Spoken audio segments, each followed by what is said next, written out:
Não diferente dos modelos econômicos dos europeus, que muitas vezes se baseava só na exploração dos recursos, os povos indígenas desenvolviam métodos que garantiam a renovação desses recursos para poder preservar o equilíbrio entre o ser humano e a natureza, muito por conta de toda essa ligação que os povos tinham com essa questão espiritual com a natureza.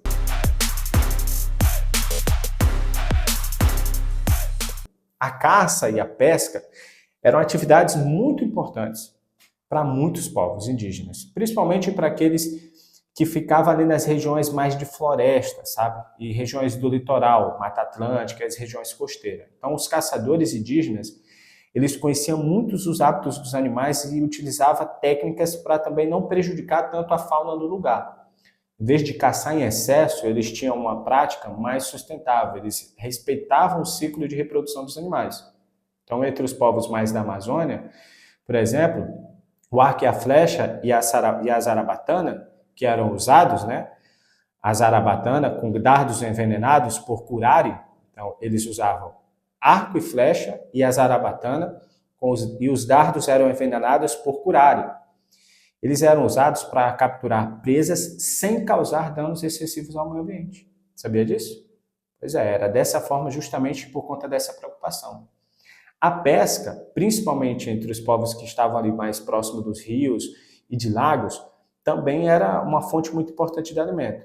Os indígenas utilizavam a variedade de muitos métodos de pesca, como redes, anzóis, tudo feito de ossos e armadilhas construídos ali nos cursos da água, nos fluxos. E esses métodos eram projetados para poder capturar só o necessário para a sobrevivência, para a subsistência da comunidade, que evitava ali a pesca em excesso e garantia que os estoques de peixe fossem sendo preservados para o futuro. Então, a coleta de alimentos silvestres, né, também era uma prática muito comum entre muitos povos indígenas, né? E aí a gente está falando de frutos, sementes, raízes, ervas que eram colhidos ali de maneira até bem cuidadosa, sempre levando em consideração o impacto ao meio ambiente. Conhecimentos sobre plantas comestíveis, medicinais e utilitárias eram transmitidos de geração em geração para garantir que a comunidade soubesse onde e quando colher esses recursos sem prejudicar o ciclo de regeneração natural do meio ambiente. Um dos grandes legados dos povos indígenas brasileiros para a alimentação do mundo, inclusive, foi a domesticação de plantas como a mandioca, o milho, o amendoim, a batata doce e diversos outros. Você sabia disso? Pois é, a mandioca, em particular, era uma das principais bases alimentares para muitos grupos, principalmente para aqueles que viviam ali no litoral e em áreas perto de floresta tropical. Os indígenas, eles desenvolveram técnicas bem sofisticadas para o cultivo da mandioca, incluindo a criação de roças, né, que são áreas de cultivo, em que eles alternavam com o plantio com períodos de descanso na terra, que era uma prática conhecida como pousio.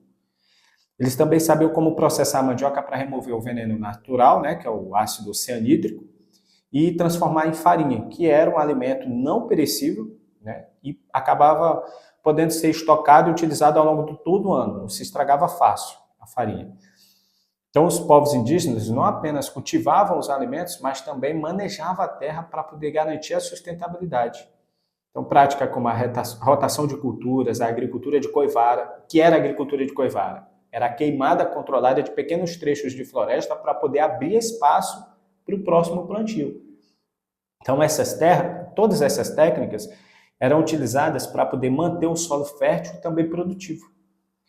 Essas técnicas agrícolas, elas garantiam que as áreas cultivadas estivessem sempre se renovando, né? Sem, claro, esgotar o solo, algo que era até muito diferente com as práticas coloniais europeias, que mais tarde, depois, né, com a chegada dos portugueses aqui, que nós vamos chegar nessa aula mais para frente, vai ser em outra aula, então essa chegada acabou resultando em uma grande degradação ambiental.